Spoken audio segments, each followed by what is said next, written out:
తండ్రి దేవుడికి వచ్చే విధానం బట్టి స్తోత్రాలు. మీ మహాకృప చేత మమ్మల్ని కాపాడుతూ మమ్మల్ని తండ్రి మీ సన్నిధిలో నడిపిస్తున్న విధానం బట్టి మీ స్తోత్రాలు.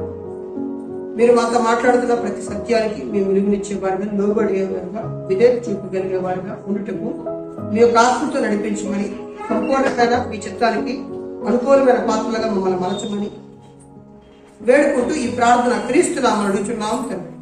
ఆమేన్. అందరికీ వందనాలు. అందరూ బాగున్నారని నమ్ముతున్నాను. యేసుక్రీస్తు వారు శిలువ మీద మరణించడానికి కారణాలు ఏంటి? యేసుక్రీస్తు వారు శిలువ మీద ఎందుకు చచ్చిపోయారు? రేపు పొద్దున వాళ్ళు అడిగినప్పుడు మనం చెప్పాలి, లేదా మన పిల్లలకు మనం నేర్చుకోవాలి. యేసుక్రీస్తు వారు శిలువ మీద ఎందుకు చనిపోయారు? చాలా కారణాలు ఉన్నాయి, కానీ ప్రాముఖ్యంగా 5 వాస్తవాలను మనం ఈరోజు వాక్యంలోంచి మనం తెలుసుకుంటాం. యేసుక్రీస్తు మన పాపాలు విమోచించడానికి, మన పాపాలకు క్రైదనాన్ని చెల్లించడానికి చనిపోయాడు. మొట్టమొదటి కారణం, యేసుక్రీస్తు వారు శిలువ మీద ఎందుకు చనిపోయాడు, ఆయన ఎందుకు రక్తాన్ని కార్చాడంటే మన పాపాలకి ప్రాయశ్చిత్తం చేయడానికి. దేవుడు న్యాయవంతుడు. దేవుడు ఎవరండి? న్యాయవంతుడు. న్యాయవంతుడు ఏం చేస్తాడంటే తప్పుకి ఖచ్చితంగా శిక్ష విధించాలి. ఆయన ధర్మం అది. తప్పు చేసినా సరే మన బిడ్డల కదా వెనక్కి తీసుకుంటాడు. మన జీవితాల్లో మన పిల్లలు తప్పు చేస్తే, మన పిల్లలు తప్పులు కాదు మన దృష్టిలో. అది ఇతరులు తప్పు చేస్తారు అనుకోండి, అదే పిల్లలు అచ్చేసిరండి అల్లవరండి అంటుంటాం. మన పిల్లలు చేస్తే మనం అంతగా పట్టించుకోం. మన ప్రేమ వారి తప్పుల్ని అంతగా కనిపించకుండా చేస్తాం. కానీ మా బైబిల్లో మనం గమనిస్తే దేవుడు న్యాయవంతుడు. దావీదు తప్పు చేసినా శిక్షిస్తాడు, అన్య రాజులు తప్పు చేసినా శిక్షిస్తాడు. ఏమండి, దేవుడు బైబిల్ మనం గమనిస్తే న్యాయవంతుడిని రాయబడింది. కాబట్టి తప్పు చేసిన ప్రతి ఒక్కరికి శిక్షను విధించాలి ఆయన ధర్మశాస్త్రం ప్రకారంగా. అయితే అలాగా ఎవరి ధర్మశాస్త్రాన్ని మీరి దేవుడు వ్యతిరేకంగా ఉన్న మానవ జాతిని కాపాడటం కోసం ఆ శిక్ష ఖచ్చితంగా నేను భరిస్తాను, నేను తీసుకుంటాను అని ఆ పాత్రను పోషించడానికి యేసు ప్రభు మధ్యలో కూర్చోడు, మనకి దేవుడికి మధ్యలో. బైబిల్ ఆ సందర్భాన్ని మనం గమనిద్దాం. యేసుక్రీస్తు వారు ఎందుకు చనిపోయారు శిలువ మీద అంటే మన పాపాలకి విమోచనగా, దానికి ప్రాయశ్చిత్తంగా ఆ శిక్షను ఆయన భరించాడని బైబిల్ క్లియర్గా చెప్తుంది. కాబట్టి మొట్టమొదటి కారణం, యేసుక్రీస్తు వారు మన పాపాలని దానికి మూల్యాన్ని చెల్లించడం కొరకు ఆయన చనిపోయాడు. తీర్పు తీర్చాడు దేవుడు. ఆ తీర్చిన తీర్పు, ఆ దెబ్బలు ఎప్పుడైతే మన మీద పడుతున్నాయో ఆయన మన నుంచి ఆవరించాడు. మనకు పడవలసిన శిక్ష అంతా కూడా ఆయన భరించాడు. బైబిల్ మనం గమనిద్దాం. యెషయా గ్రంథం 53వ అధ్యాయము 5వ వచనం చదువుదాం. మన అతిక్రమ క్రియలను బట్టి అతడు గాయపరచబడి మన దోషాలను బట్టి నలగొట్టబడ్డాడు. మన సమాధానార్థమైన శిక్ష అతని మీద పడింది. అతడు పొందిన దెబ్బల చేత మనకి స్వస్థత. కాబట్టి దేవుడు మనం చూసేందుకు ఒంటి నిండా గాయాలతో ఉన్నారు వాళ్ళు. వారు పుండ్లు పెండబడలేదని యెషయా గారు చెప్తుంటారు. అది సహజంగా వచ్చిన ఒళ్ళు కాదు, పాపాల ద్వారా, పాపం వల్ల దేవుడికి అలా మనం కనబడుతున్నాం. అయితే అక్కడ మనం గమనిస్తే మనం చేసిన దోషాలకు, మనం చేసిన అపరాధాల కంట ఆయన ప్రాయశ్చిత్తముగా నలిగిపోయాడు శిలువలో అని మనకి బైబిల్లో. మనల్ని సమాధానపరుచుకోవాల్సిన ఆ సమాధానపరిచే మూల్యాన్ని ఆయన చెల్లించాడు. బైబిల్లో మరికొన్ని మాటలు మనం గమనిద్దాం. 1 తిమోతి 2వ అధ్యాయము 6వ వచనం కూడా మనం చదువుకుందాం. ఈయన అందరి కొరకు విమోచన క్రయధనముగా తను తానే సమర్పించుకోవడం. ఏ క్రయధనం అన్నది? మనుషుల్ని విమోచించడానికి, మనుషుల్ని పాపానికి వచ్చే శిక్షను విమోచించడానికి. ఎందుకంటే మనం అప్పు చేస్తాం, అప్పు తీర్చాలి. మనం తీర్చకపోతే మన వల్ల ఎవరో తీర్చవద్దండి, ఆ బాధ్యత కొల్లో పడుతుంది. కొన్నిసార్లు గవర్నమెంట్ వాళ్ళు రుణమాఫీ చేస్తారు, వీళ్ళు తీర్చుకోలేకపోతున్నారు అని ఒక వాళ్ళకి స్కీల్ పెట్టి, ఒక జీవో పెట్టి అవన్నీ మాఫీ చేస్తారు. మొత్తానికి ఎవరో ఒకరు తీర్చాలి. ఆ బ్యాంక్ అప్పు గవర్నమెంట్ అయినా కట్టాలి, లేదంటే మనమైనా కట్టాలి, లేదా మన బదులు మన ప్రేమించేవారైనా అప్పుడు కట్టాలి. కాబట్టి మనం చేసిన దోషాలకి, మనం చేసిన పాపాలు కట్టాలి. మనుషులు, ప్రపంచంలో అందరి పాపాల కొరకు యేసుక్రీస్తు విమోచన క్రయధనముగా ఆయన తను తానే అప్పగించుకున్నాడు. అంటే సిలువలో ఆయన మరణించింది ఎవరి పాపాల కంటే, ఆయనలో పాపం లేదు, కానీ మన పాపాల కొరకు ఆయన సిలువలో చనిపోయారు. ఆ విషయాన్ని మన బైబిల్లో గమనిస్తున్నాం. చూడండి, గలతీయులకు రాసిన పత్రిక 1వ అధ్యాయము 4వ వచనంలో కూడా అదే మాట మనకి కనబడుతుంది. మన తండ్రి అయిన దేవుని చిత్త ప్రకారం క్రీస్తు మనలను ప్రస్తుతపు దుష్టకాలం నుండి విమోచింపబడని మన పాపముల నిమిత్తము తను తాను అప్పగించాడు. అది ఎందుకు సిలువలో చనిపోయాడు, ఎందుకు అప్పగించుకోడు అంటే మన పాపాల నిమిత్తం, మన పాపాలకు దైదనలుగా ఆయన రాయబడింది, విమోచించడానికి ఆయన రాయబడింది, సమాధానార్థమైన శిక్ష. కాబట్టి దేవుడికి మనుషులకి మధ్యలో పాపం అనేది అడ్డుగోడగా ఉంది. ఆ పాపాన్ని తీయడానికి లేదా దాని ప్రాయశ్చిత్తం చెల్లించడానికి యేసుక్రీస్తు వారు చనిపోయారు. కాబట్టి యేసుక్రీస్తు వారు శరీరంలో ఎందుకు చనిపోయారంటే మొట్టమొదటి కారణం మనం చేసిన అపరాధాలకు, మనం చేసిన తప్పులకి, పాపాలకి ఆయన క్రైదనంగా చెల్లించారు. పాపాలనగానే నేనే తప్పు చేశానండి, తెల్లారు లేచాక ఎవరిని హత్య చేశాను, నేనే వ్యభిచారం చేశాను ఆ డౌట్లు మనకు రావచ్చు కదా. మన ఆలోచనలో, మన ఉద్దేశాల్లో దేవుడి యొక్క చిత్తానికి అనేక సార్లు పాస్టర్ గారు అబద్ధం ఆడారు. ఎందుకంటే అబద్ధం ఆడారు అంటే ఆయన అన్నాడు, పేతురు గారు అబద్ధం ఆడారు కదండి ఆయనకి చెప్పాడు. కాబట్టి మనం గమనిస్తే అంటే అబద్ధం పాపం కాదు అనేది ఆయన ఉద్దేశం ఏమో, లేదంటే పెద్ద పెద్దలు ఆడుతున్నారు మనకేది అనేది. కాబట్టి మొత్తానికి మనుషులంతా కూడా దేవుడి చిత్తానికి వ్యతిరేకంగా వారిలో కనబడుతున్న ఈ పాపానికి ప్రాయశ్చిత్తంగా యేసుక్రీస్తు వారు శిలువలో చనిపోయారు. ఇది మొట్టమొదటి కారణం. ఇక రెండో కారణాన్ని మనం గమనిస్తే యేసుక్రీస్తు తన ప్రేమను చూపించడం కొరకు, తండ్రి దేవుడు తన ప్రేమను వెల్లడపరచడం కొరకు ఆయన శిలువలో మరణించాడు. చనిపోయాడు. ఎందుకంటే ప్రేమ అనేది ఉండేటప్పుడు ఆ ప్రేమ అనేది మాటల్లో కొంతమంది చెప్తుంటారు, మాటల్లో ప్రేమ నిజమైన ప్రేమ కాదు, చేతుల్లో ఉన్నది నిజమైన ప్రేమ. ప్రేమ అంటేనే క్రియలండి.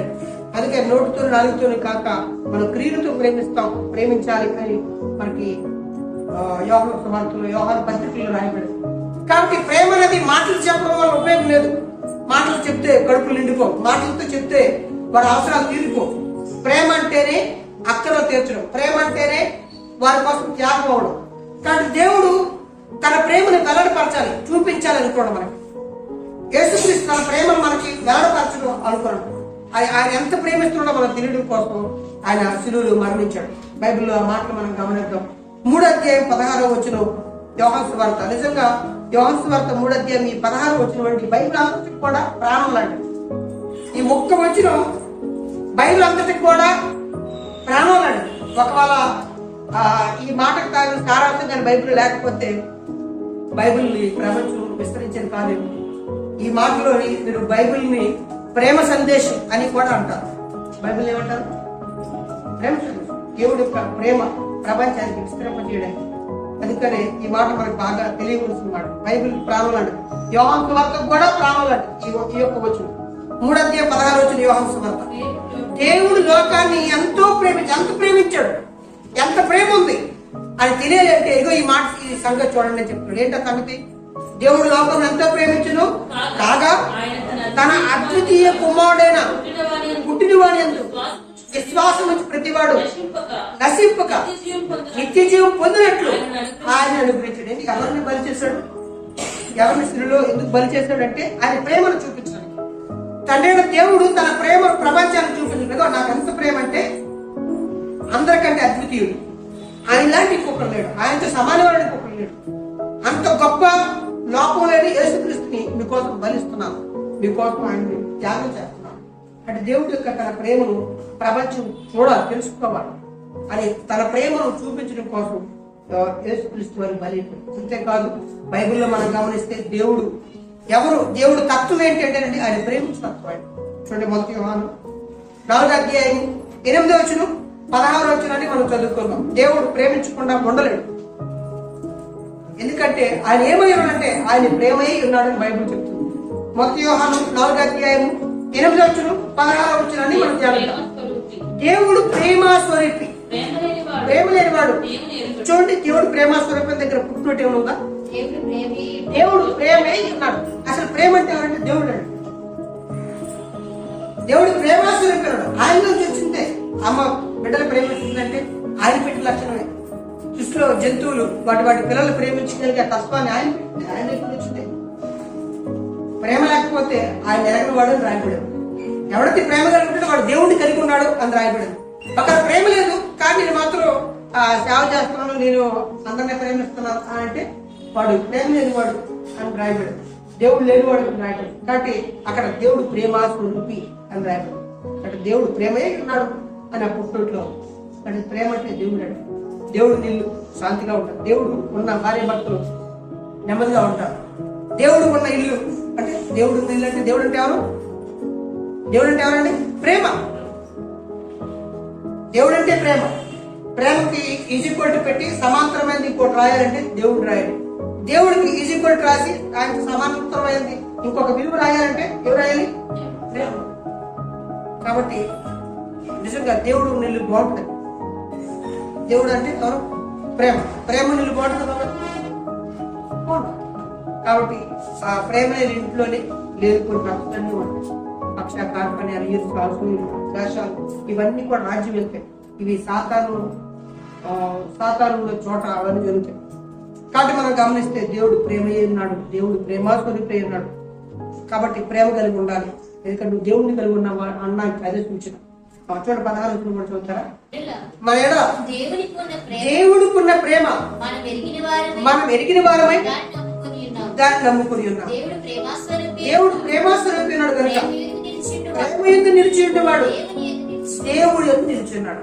కాబట్టి మనం బైబిల్ గమనిస్తే దేవుడు ప్రేమాస్వరూపి. తన స్వభావమే ప్రేమ. కాబట్టి ఆయన దానికి వ్యతిరేకంగా ఆయన ఉండలేడు. ఆయన ప్రేమించకుండా ఉండలేడు. అంటే ఆ దేవుడిని కలిగిన వారుగా దేవుడు ప్రేమాస్వరూపి. దేవుడు తన ప్రేమను ప్రపంచానికి చూపించాలి, తెలియజేయాలి. ఎంత ప్రేమిస్తున్నాడో తెలియజేయాలి. అందుకొరకు యేసు ప్రభుడు సిలువలో ఆయన మరణించాడు. యేసు ప్రభు శిలువలో ఎందుకు మరణించాడు? రెండో కారణం ఏంటంటే తండ్రి అయిన దేవుడి యొక్క ప్రేమ తెలుసుకోవడానికి, తండ్రి అయిన దేవుడి ప్రేమ ఎంత మనం ప్రేమిస్తున్నాడో మనం తెలుసుకోవడానికి తన అద్వితీయ కుమారుడు మన కోసం మరణించాడు. అంతేకాదు ఇక్కడ తండ్రి దేవుడి ప్రేమే కాదు, యేసు ప్రభు ప్రేమ కూడా. ఎందుకంటే దేవుడు చనిపోమని ఆయన్ని పంపించినప్పుడు ఆయన చనిపోతే మన మీద ఉండడానికి ఆయనకు కూడా ప్రేమ ఉండాలి. ఆయనకి ఎంత ప్రేమ ఉంది అంటే మనకి ఫిలిప్పీయులకు రాసిన పత్రిక 2వ అధ్యాయం 5వ వచనం 7వ వచనాలకు మనం చదివితే ఆయన చనిపోమంటాడు. ఈరోజు చనిపోవాలంటే ఉండవద్దండి. ఇంట్లో భర్త చెప్తాడు ఆ చుట్టాలు వస్తున్నారు వండి పెట్టని. ఆయన ప్రేమ ఉంది. కానీ వండి పెట్టవలసింది ఎవరు? ఎవరండి? ఇంట్లో ఎవరు ఉంటారు? ఆవిడ కారణం చూసిననుకోండి ఇంకా అయిపోయింది. ఇంకా మనం గమనిస్తే రెండో పాత్ర కూడా అవసరం ఉంటారు. కాబట్టి ఇక్కడ మనం గమనిస్తే యేసుక్రీస్తు వారి పాత్రని మనం చూస్తారండి. ఆయన ఏమనుకుంటుండో, ఆయన ఎలాగ ఆలోచిస్తుండో ఈ మాటలు అక్కడ రాయబడ్డాయి. చూడండి, క్రీస్తు యేసునకు కలిగిన ఈ మనసును అంటే ఆయన మనసు ఏంటో తెలుసుకోండి. ఎందుకంటే ఆయనకి ఎంత ప్రేమ ఉందో అక్కడ చెప్తున్నాడు. ఆయన మనసు ఏంటో, ఆయన ఉద్దేశం ఏంటో మీరు చూడండి అని చెప్తున్నాడు. అది చదువుతారు. ఆయన దేవుడి స్వరూపం కలవాడై ఉంది, దేవుడితో సమానముగా ఉండుట విడిచిపెట్టకూడని భాగ్యమని ఎంచుకోలేదు కానీ మనుషులు కోరిక. మీరు గమనించండి, యేసు ప్రభు పాట ఏది ఎంచుకోవాలి? దేవుడితో పాటు సమానంగా ఉండే భాగ్యం ఉంది.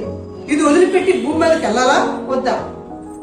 ఎంచుకోవాల్సినప్పుడంట నేను ఇది వదులుకోకూడదు అనుకోలేదంట. అది ఆయన ఆలోచించలేదంట. లేదు, నేను ఈ యొక్క స్థానం వదులుకున్నా పర్లేదు, కానీ నేను వెళ్ళాలి భూమి మీద. అది తను తానే వ్యక్తులుగా చేస్తున్నాడు. ఎవరి కోసం? మన కోసం. ఆఖరి రక్తపడ్డకు చిందించాడు. ఎవరి కోసం? మన కోసం. ఆయన దేవుడి స్వరూపం కలిగివాడు అండి. దేవుడికి సమానంగా ఉండే భోగభాగ్యాలు పరలోకంలో ఉండి కూడా ఈ భూమి మీదకి ఎందుకు ఈ స్థితిలోకి వచ్చాడు? ఎందుకు ఇలాంటి ఘోరమైన చావు? ఎందుకు ఇలా సిలువ ఎక్కాడు అంటేనండి, ఎందుకు ఆ పేద కుటుంబంలో పుట్టాడు? ఎందుకు పాపలోకంలోకి వచ్చినట్టే ఒకటే కారణం, మన మీద ప్రేమ. యేసుక్రీస్తు వారి సిలువలో ఎందుకు ప్రాణం పెట్టారంటే రెండవ కారణం, యేసుక్రీస్తు మనల్ని ఎంత ప్రేమిస్తున్నాడో తెలియజేయడం కొరకు. ఆయన తండ్రి అయిన దేవుడు మనల్ని ఎంత ప్రేమిస్తున్నాడో ఆయన ప్రేమ తెలియజేయడం. కాబట్టి మొట్టమొదటి కారణం మన అతిక్రమాలు విమోచన ఖైదనంగా మరణిస్తే, రెండవ కారణం ఆయన ప్రేమను ప్రపంచాన్ని వెల్లడి చేయడం కొరకు ఆయన సిలువలో మరణించాడు. ఇంకా మూడో కారణాన్ని మనం గమనిద్దాం. బైబిల్ ప్రవచనాలు నెరవేర్చడం, దేవుడి యొక్క మాటలు ధర్మశాస్త్రాన్ని పాటించడం. ఎందుకండి యేసుక్రీస్తు వారు ఎందుకు సిలువలో ప్రాణం పెట్టారంటే కొన్ని వందల మాటలు యేసు ప్రభు గురించి ధర్మశాస్త్రం రాయబడ్డాయి. నువ్వు ఏవి చేయాలి, నువ్వు ఎలా ఉండాలి, నువ్వు ఈ పనులు చేయాలి, ఎన్నో మాటలు రాయబడ్డాయి. నువ్వు ఎక్కడ పుట్టాలి, ఎలా బ్రతకాలి, ఏం మాట్లాడాలి, ఏం చేయకూడదు, ఏం చేయొచ్చు, అన్ని విషయాలు యేసు ప్రభు గురించి ధర్మశాస్త్రం రాయబడ్డాయి. రాయబడిన మాటలన్నీ నెరవేర్చడం కోసం ఆయన సిలువలో మరణించాడు. ఆయన సిలువలో ఎందుకు మరణించాడు? దేవుడి యొక్క వాక్యాన్ని నెరవేర్చడం కోసం, దేవుడి యొక్క సత్యాలను పాటించడం కోసం ఆయన మరణించాడు. బైబిల్లో ఆ మాటలు మనం గమనిద్దాం. యెషయా గ్రంథం 53వ అధ్యాయం 6వ వచనం చదివిన తర్వాత 10వ వచనం చదువుదాం. మనమందరం గొర్రెల వలె త్రోవ తప్పిపోతుంది, మనలో మనలో ప్రతి వాడును తనకిష్టమైన త్రోవకి తొలగిను. యెహోవా యెహోవా మన అందరి దోషమును అతని మీద మోపెను. 10వ చూడండి. అతను నలగొట్టుట యెహోవాకి ఇష్టమైన ఆయన అతనికి వ్యాధి కలగజేసును. అతడు తను తాని అపరాధ పరిహార బలిగా చేయగా అతని సంతానం చూచును. అతడు దీర్ఘాయుష్మంతుడవును. ఎక్కువ ఉద్దేశం అతని వలన సఫలమగును. మనం గమనిస్తే ఇక్కడ దేవుడి యొక్క ఉద్దేశాలు నెరవేర్చాలని యేసు ప్రభు గురించి ముందుగానే ప్రవచనాలు ఉన్నాయి. ఆయన వదకి తేబడిన గొర్రె పిల్ల వలె మౌనంగా ఉంటాడు అని ప్రవచనాలు ఉన్నాయి. మన సమాధానం శిక్ష ఆయన మీద పడుతుంది, ఆయనకి అన్యాయంగా తీర్పు జరుగుతుంది, అయినప్పుడు కానీ నోరు తెరవడు అని ముందు రాశాడు. ఈ మాటలన్నీ మనకి యేసు ప్రభు వారు ఆ తీర్పు జరిగేటప్పుడు మనకు కనబడదు. ఆయన మాట్లాడు, ఇవి రెండు మాట్లాడుతున్నారే, నువ్వు నోరెత్తి మాట్లాడవా, నువ్వు చెప్పు, వాళ్ళు తప్పు చేస్తున్నారని చెప్పు, నేను విడుదల చేస్తానని అధికారులు అడుగుతున్నప్పుడు కూడా యేసుక్రీస్తు వారు నోరు తెరవలేదు. ఎందుకు తెరవలేదు? ఏ మాటలు నెరవేరాలండి? ఏ మాటలు నెరవేరాలి? ఆయన గురించి రాయబడిన ప్రవచనాలు, ఆయన గురించి రాయబడిన వాక్యాలు నెరవేరాలి. దేవుని యొక్క చిత్తము ఆయన వల్ల నెరవేరుతుందని రాయబడింది. యెహోవా ఇష్టం ఆయన వల్ల సంపూర్ణం కాబడుతుంది. కాబట్టి ఆయన నోరు తెరవలేదు. ఆయన ఎందుకు సిలువలో మరణించినంటే, ఆయన ఎందుకు సిలువలో ఆ ఘోరమైన మరణానికి ఎందుకు వెళ్ళాడంటే, కారణం అంటే లేఖనాలన్నీ కూడా నెరవేరాలి. ఆయన గురించి రాయబడిన మాటలన్నీ నెరవేరాలి. ఈ మాటలు బైబిల్లో మనకి కనబడుతుంది. చూడండి, లోక సువార్త 23వ అధ్యాయము 46వ వచనం. అప్పుడు యేసు గొప్ప శబ్దంతో కేకవేసి, తండ్రి నీ చేతికి నా ఆత్మను అప్పగించుకుంటున్నాను ఆయన ఎలాగ చెప్పి ఆయన ప్రారంభించింది. చూడండి, 19వ అధ్యాయం 30వ వచనం కూడా యోహాను సువార్త 19వ అధ్యాయం 30వ వచనం. యేసుక్రీస్తులో ఎందుకు మరణించారంటే లేఖనాలు చెప్పినట్టుగా మరణించారు. లేఖనాలు నెరవేర్చడం కోసం, దేవుడి యొక్క వాక్యాన్ని సంపూర్ణంగా తన జీవితంలో నెరవేర్చడం కోసం ఆయన శిలువలో మరణించాడు. అటు తర్వాత సమస్తమును అప్పటికి సమాప్తమైనది యేసు ఎరిగి లేఖనం నెరవేరినట్లు నేను తప్పుకొచ్చున్నాను. అంటే యేసుక్రీస్తు శిలువలో యాత్ర పడుతూ కూడా ఏం నెరవేర్చాలని చెప్తున్నారంటే లేఖనాలు నెరవేరినట్లుగా నేను తప్పుకొచ్చున్నాను. లేఖనం అన్ని కూడా సంపూర్ణం చేసేసాను, సమాప్తమయ్యిందని ఆయన ఎరిగాడట. అంటే యేసుక్రీస్తు వారు శిలువలో ఎందుకు చనిపోతున్నారు, ఎందుకు చనిపోయారు అని అంటే లేఖనాలు నెరవేర్చడం కోసం. దేవుని వాక్యాలు ఆయన గురించి ఏమైతే చెప్పాయో, దేవుడు ఏమైతే లిఖించాడో వాటిని నెరవేర్చడం కోసం ఆయన శిలువలో మరణించినట్టుగా మనం బైబిల్లో గమనిస్తున్నాం. ఎఫెసీయులకు రాసిన పత్రిక 1వ అధ్యాయం 9వ వచనం నుండి 10వ వచనం వరకు కూడా మనం ధ్యానిద్దాం. కాలము సంపూర్ణమైనప్పుడు జరగవలసిన ఏర్పాటును బట్టి ఆయన తన దయా సంకల్పము చిక్కున తన చిత్తమును గురించిన మర్మమును మనకు తెలియజేసి మనకి సంపూర్ణమైన జ్ఞాన వివేచన కలుగుటకు ఆ కృపను మన ఎందుకు విస్తరింపజేసి. మనం గమనించినట్లయితే ఇక్కడ దేవుడి యొక్క సంపూర్ణమైన చిత్తాన్ని నెరవేర్చడం కోసం రాయబడుతుంది. దేవుడి యొక్క సంకల్పాలు పరిపూర్ణంగా నెరవేర్చబడాలి. అందుకని యేసుక్రీస్తు వారు భూమి మీదకి వచ్చినట్టుగా ఆయన సంకల్పాలు నెరవేర్చుకున్నట్టుగా మనం చూస్తున్నాం. కాబట్టి యేసుక్రీస్తు వారు ఎందుకు శిలువలో మరణించాడంటే, మనం 10వ వచనం చూసిన యెషయా గ్రంథం 53లో దేవుడి యొక్క చిత్తము ఆయన ద్వారా నెరవేరబడాలి అని. అందుకని ఆయన నోరు తెరవలేదు అని మనం 6వ వచనంలో చూస్తాం. కాబట్టి యేసుక్రీస్తు వారు శిలువలో ఎందుకు మరణించారంటే దేవుడి యొక్క లేఖనాలు నెరవేరడం, ఆయన గురించి రాయబడిన 100 ప్రవచనాలు నెరవేర్చడం కోసం యేసు ప్రభు మరణించాడు. కాబట్టి ఇప్పుడు 3 కారణాలు మనం చూస్తాం. మొట్టమొదటిది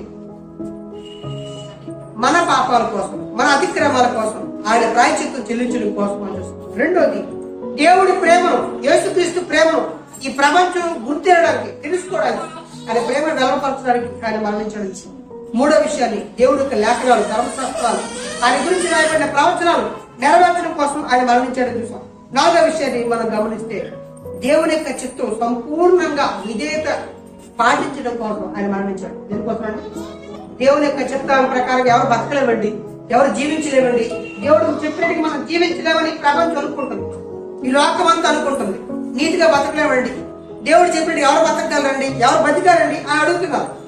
అలా బ్రతకగలమని మనకి మాదిరి చూపించిన కోసం యేసు ప్రభు శిలువలో మరణించారు. లోకం అంతా ఏమనుకుంటుందంటే దేవుడి మాటలు పాటించలేవు, దేవుడికి లోపడలేవు, దేవుడు చెప్పినట్టు పరిశుద్ధంగా జీవించలేవు, దేవుడు ఆజ్ఞలు పాటించలేవు, ఎవరండి ఉన్నారు అని అడుగుతున్నారు.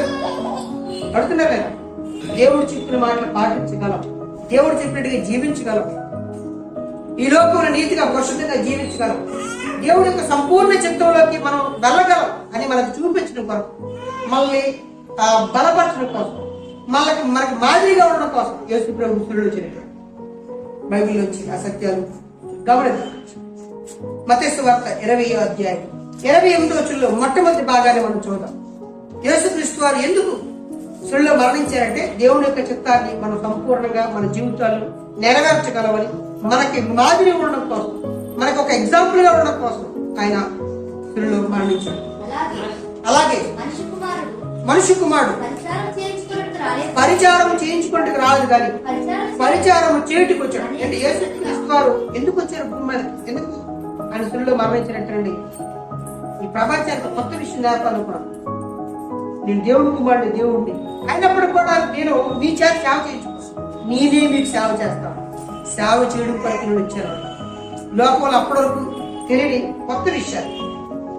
లోకం అనుకుంటుంది రాజుల అధికారం అంతా కూడా తనకంటే కింద అందరూ వాడికి సేవ చేయాలనుకుంటాం. కానీ యేసుక్రీస్తు చెప్పాడు, అధికుడైన వాడు ఎవడైతున్నాడు, అధిపతిగా ఎవడైతున్నాడు వాడు దాసుడిగా ఉండాలి.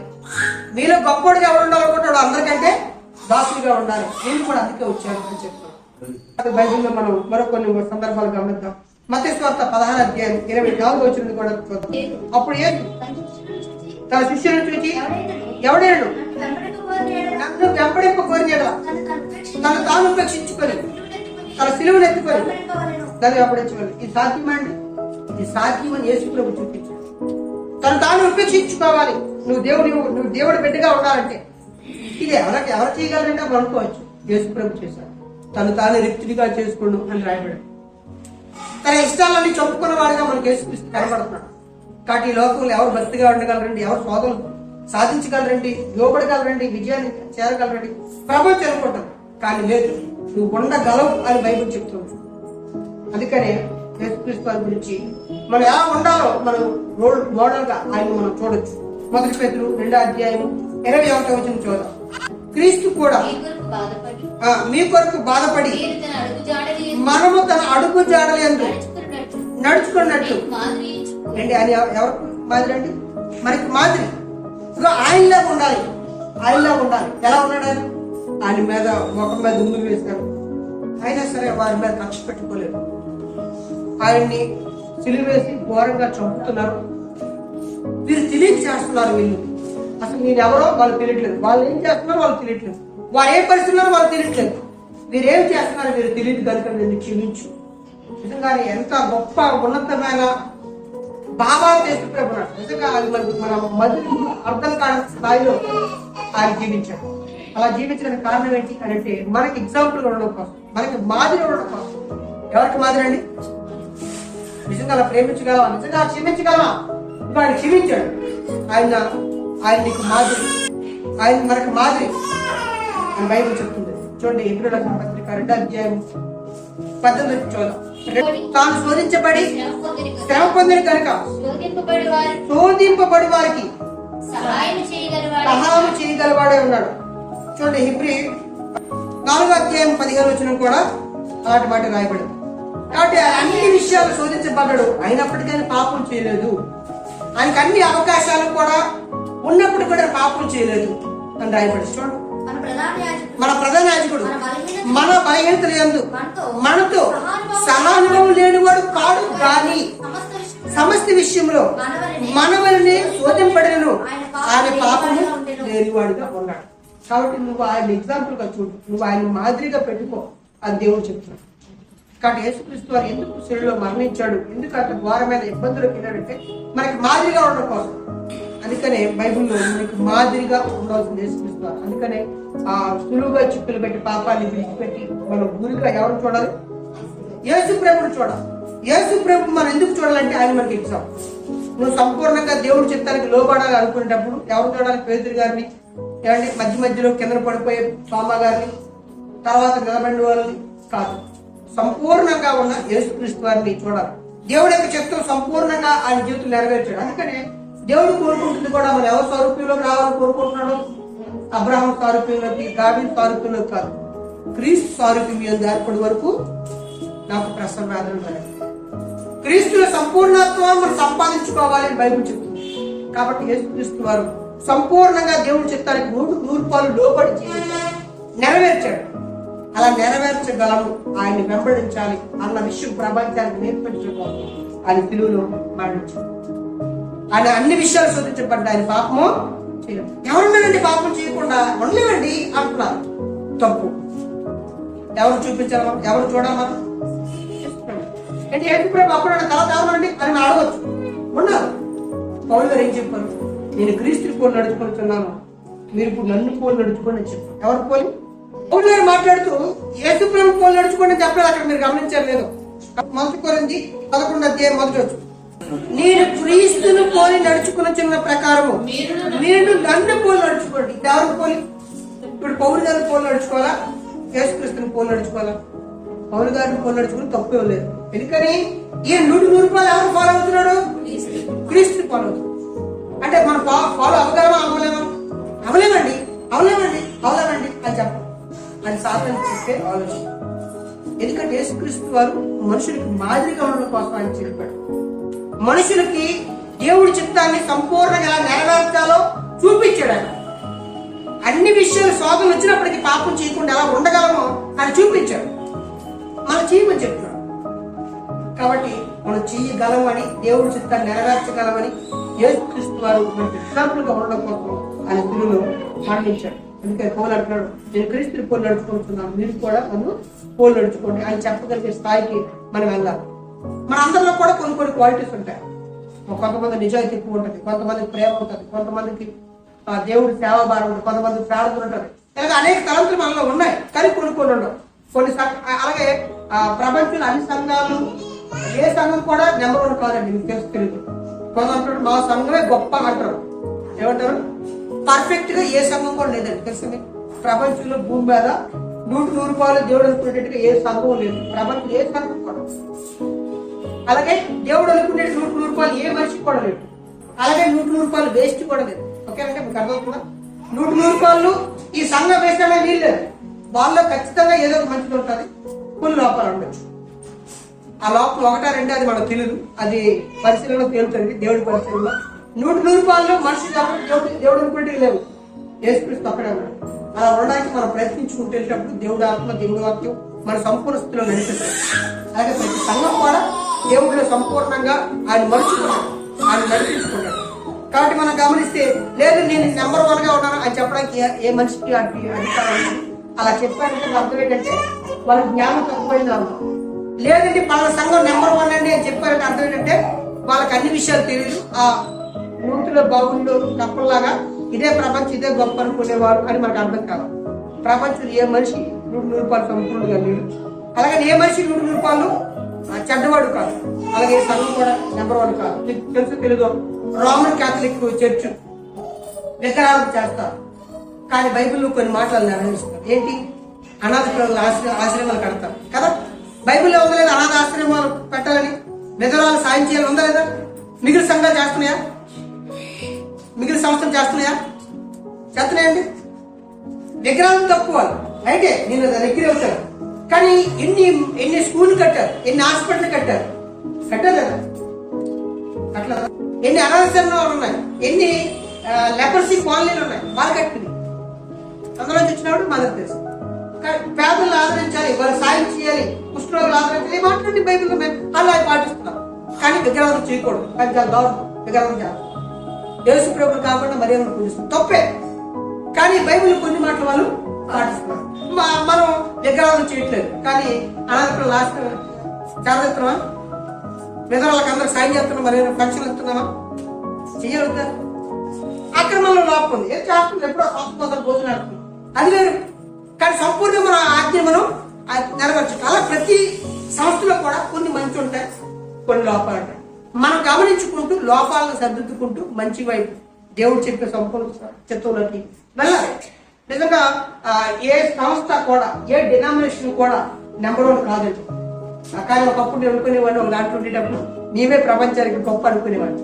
అలా ప్రతి ఒక్కరు అనుకుంటున్నారు, అదొక మూర్ఖత్వం. అదేంటండి, ప్రతి సంస్థ వాళ్ళు, ప్రతి ఒక్క సంస్థలకి అధికారులు ఉన్న వాళ్ళు ఏం చేస్తారంటే కిందలకి రేపు ప్రపంచంలో మనమే నెంబర్ 1, మన సంఘం తప్ప, మన సంస్థ తప్ప ఇంకే సంస్థ కూడా పైకి వెళ్దా అని చెప్తారు. అది పెద్ద మూర్ఖత్వం అండి. గర్వం ఎక్కువైపోయినప్పుడు, పొగలు ఎక్కువైపోయినప్పుడు అలా చెప్తారు. ఏం చేస్తారండి, ఆ కింద ఎరువులందరినీ అలా తయారు చేస్తాం. మనం తప్ప ప్రపంచంలో ఎవరు లేరండి. అది పెద్ద తిరుగుతున్నప్పుడు అండి. మనం కళ్ళు తెరిచి చూస్తే మనలాగే, మనకంటే ఇంకా బాగున్న కూడా ఉన్నారు లోకంలో, మనకంటే గొప్పగా ఉన్న సంఘాలు కూడా ఉంటాయి. కాబట్టి ఏ సంఘము నెంబర్ 1 కాదు, ఏ సంఘం దేవుడు అనుకుంటే సంపూర్ణంగా లేదు. సంపూర్ణంగా ప్రభు నడిపించుకుంటాడు. ఏ మనిషి కూడా 100 రూపాయలు దేవుడు చెప్పాడు లేడు, అలాగే 100 రూపాయలు సాతాను చెప్పాడు కూడా లేడు. కాబట్టి దేవుడి యొక్క చిత్తంలోకి మనం సంపూర్ణంగా వెళ్ళాలి. అలా వెళ్ళగలమని చెప్పడానికి యేసుక్రీస్తు వారికి మనకి ఎగ్జాంపుల్. యేసుక్రీస్తు వారు సంపూర్ణంగా దేవుడి చిత్తాన్ని 100 రూపాయలు ఆయన నెరవేర్చాడు. పాపం చేయకుండా భూమిలో ఉండగలమని చూపించాడు. ధర్మశాస్త్రం నెరవేర్చగలమని చూపించాడు. ఆయన చూపించి మనకు మాదిరిగా వెళ్ళాడు. అంటే ప్రేమించుకున్నాము, ఆయన క్షమించగలవా అంటే క్షమించగలవు చూపించాడు. ప్రేమించగలవంటే ఆయన ప్రేమించి చూపించాడు. పరిశుద్ధంగా ఉండగలవంటే పరిశుద్ధంగా చూపించాడు. యేసు ప్రభు మనకి ఏంటండి, మనకి మాదిరిగా ఉండడం కోసం ఆయన శిలువలో ప్రాణం పెట్టి ఆ త్యాగమైన గొప్ప స్థానానికి ఆయన వెళ్ళాడు. ఇంకా మనం 5వ విషయాన్ని గమనిస్తే, యేసుక్రీస్తు మనల్ని విశ్వాస విషయంలో ప్రేరేపించడానికి, ఏమంటే మనం బలపరచడానికి యేసుక్రీస్తు శిలువలో మరణించాడు. ఎందుకోసం మరణించారండి? యేసుక్రీస్తు ఎందుకు మరణించారంటే మనల్ని భక్తిగా ఉండడానికి, ఆయన మనల్ని ప్రేరేపించడానికి, ఆయన మనల్ని పురుకొల్పడానికి, ఆయన కృప చేత మనల్ని భక్తి పరులుగా చేయడానికి ఆయన శిలువలో మరణించాడు. ఇది చాలా విచిత్రమైన విషయం. బైబిల్ నుంచి ఆ విషయాన్ని మనం చదువుదాం. గలతీయులకు రాసిన పత్రిక 2వ అధ్యాయము 20వ వచనం మనం చదువుదాం. ఆయన శక్తి చేత, ఆయన కృప చేత మనల్ని సంపూర్ణులుగా, మనల్ని ప్రేరేపించడానికి, మన విశ్వాసం ఎదగడం కోసం ఆయన మరణించాడు. మీరు గమనించండి, కొంతమందిని చూసి మనం ప్రేరేపించబడతాము. కాలు చేతులు లేని వాళ్ళే స్విమ్మింగ్ చేస్తాం అనుకోండి, మన కాలు చేతులు ఉన్నాయి, మనం ఏది కొట్టలేదు అనుకోండి, మనం ఏమనుకుంటాం, చూసి నేర్చుకోవాలి అనుకుంటాం అనుకో వాళ్ళు చేస్తున్నారు, మనం చేయలేం అని వాళ్ళు చూసి మనం ముందుకు వెళ్తాం. అది వెళ్తాం కదా.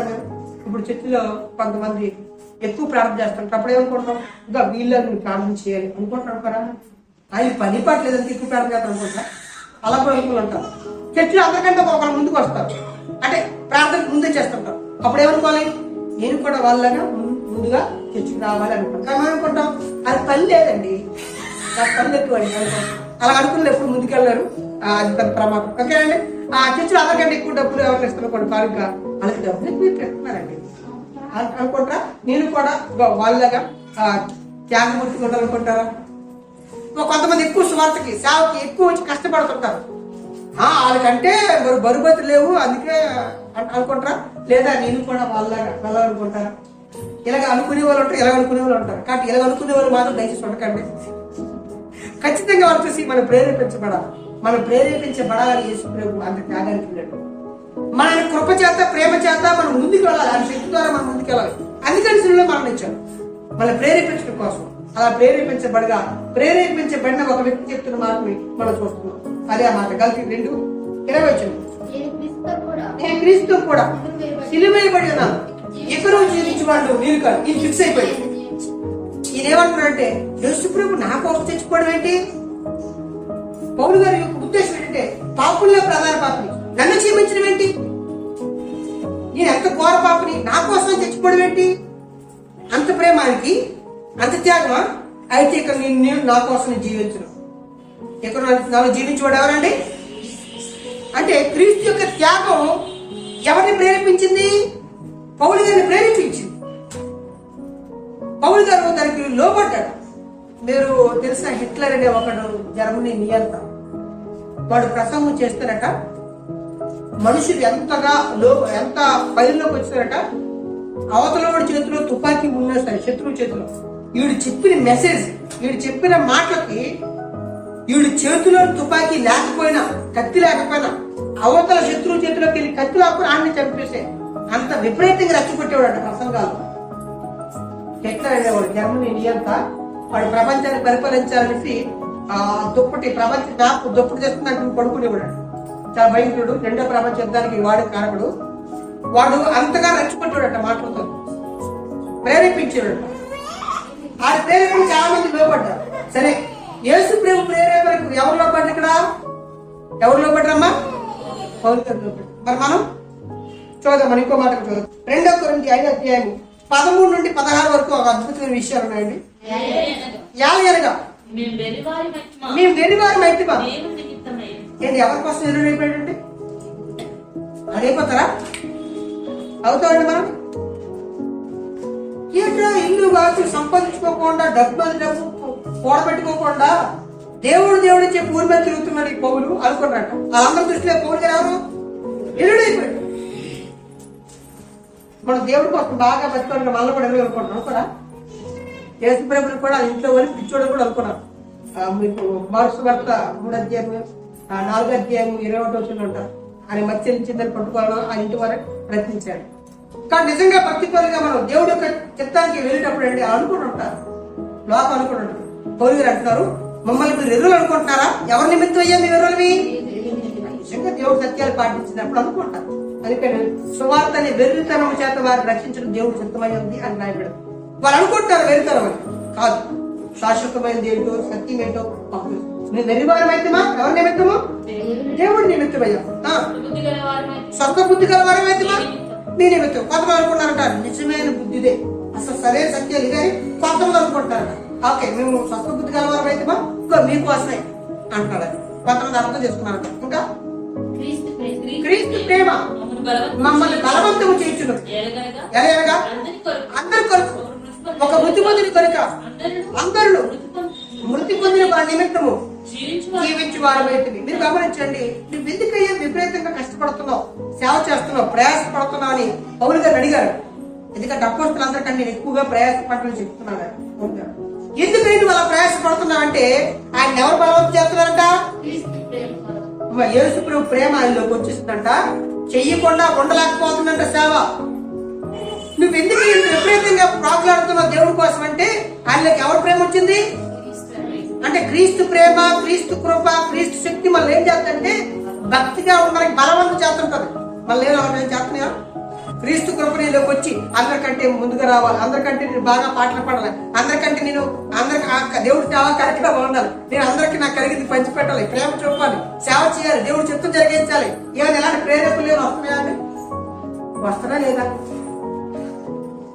లేదంటే మీ ఆవుల ప్రేరేపణకి, లేదా భర్త ప్రేరేపణకి, పిల్లల ప్రేరేపణకి, చుట్టుపక్కల ప్రేరేపణకి లోబడిపోయి లోకం మీద ఆశ, లోకం మీద ప్రేమ, లోకంలో మనుషుల కోరికలు ఏంటి శరీరిచ్చులు వాటిలోకి వెళ్ళిపోతున్నా.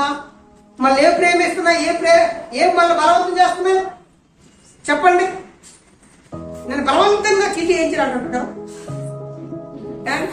అంటే చాలా ప్రేరేపణలకి ఏం తప్పేం లేదు, చీటీ అని తప్పేం కాదు. నా ఉద్దేశం అంటే కొన్ని ప్రేరేపణలు మనం లోపడుతున్నాం.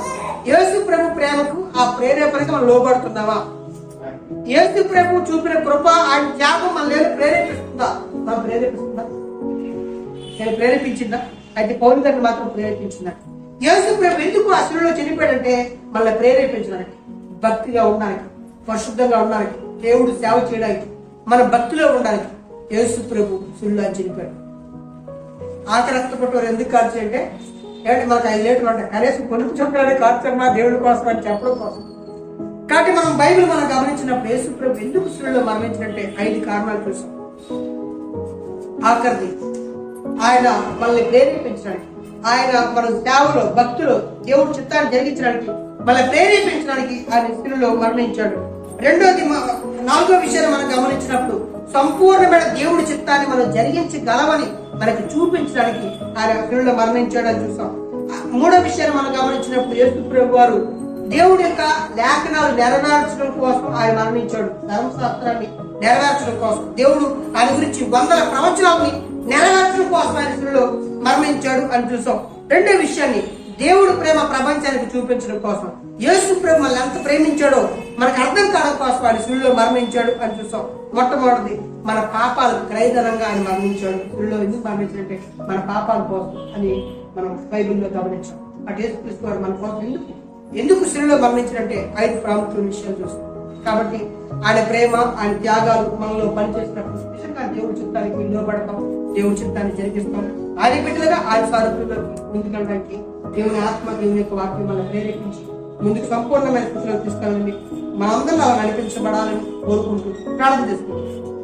స్తోత్రములు పరమ తండ్రి, 2000 సంవత్సరాల కిందట మీ కుమారుని భూలోకాన్ని పంపించి అతి ఘోరమైన శిక్షను తండ్రి, శిలువ మరణాన్ని ఎందుకు మరణించారు అని మేము చూసినప్పుడు దేవా, మమ్మల్ని ప్రేరేపించడానికి, మమ్మల్ని భక్తిలో సంపూర్ణతలో నడిపించడానికి, మీ లేఖనాలు నెరవేర్చబడ్డానికి, మీరు మమ్మల్ని అంత ప్రేమిస్తున్నారో, మీ కుమారుడు యేసుక్రీస్తు వారు మమ్మల్ని అంత ప్రేమిస్తున్నారో, మీ ప్రేమను వెల్లడపరచడానికి, మా పాపాలకు క్రైదనంగా ప్రాయచిత్తంగా మమ్మల్ని సమాధానపరచడం కోసం మా పాపాలే ఆయన మీద తండ్రి ఆ శిక్షను, దోష శిక్షను మోపబడ్డానికి అని మేము చూసాం. ఎంత త్యాగము, ఎంత బాధ వేదనలు మాకు మీద తండ్రి దేవ, మేము పడవలసిన శిక్షను ఆయన భరించి ఆయన త్యాగాన్ని, ప్రేమను మేము గమనించినప్పుడు దేవా, మీ సంపూర్ణమైన మీ చిత్తాన్ని జరిగించడంలో తండ్రి మీ యొక్క కృప ద్వారా, మీ కుమారుని యొక్క ప్రేమ ద్వారా సంపూర్ణ స్థితిలో మమ్మల్ని నడిపించమని మిమ్మల్ని బ్రతిమలాడుకుంటూ తండ్రి, మీ చిత్తాన్ని మా యొక్క దేహాల్లో, మా జీవితాల్లో, మా కుటుంబాలు నెరవేర్చగలిగే గొప్ప కుటుంబాలుగా, మీ బిడ్డలుగా మమ్మల్ని అందరూ నడిపించమని బ్రతిమలాడుకుంటూ అటు స్థితిలో నడిపించమని వేడుకుంటూ, ఆయన శిలువ త్యాగాన్ని అర్థం చేసుకున్న వారుగా, ఆయన శిలువ త్యాగాన్ని, ఆయన ప్రేమను, ఆయన యొక్క సంకల్పాలను మేము అర్థం చేసుకునేవారుగా, వాటికి విలువనిచ్చేవారుగా, మీ యొక్క వాక్యాలకు లోబడేవారుగా సంపూర్ణ స్థితిలో మమ్మల్ని అందరినీ నడిపించమని బ్రతిమలాడుకుంటూ ఈ ప్రార్థన క్రీస్తు నామమున అడుగుచున్నాము తండ్రి. ఆమేన్.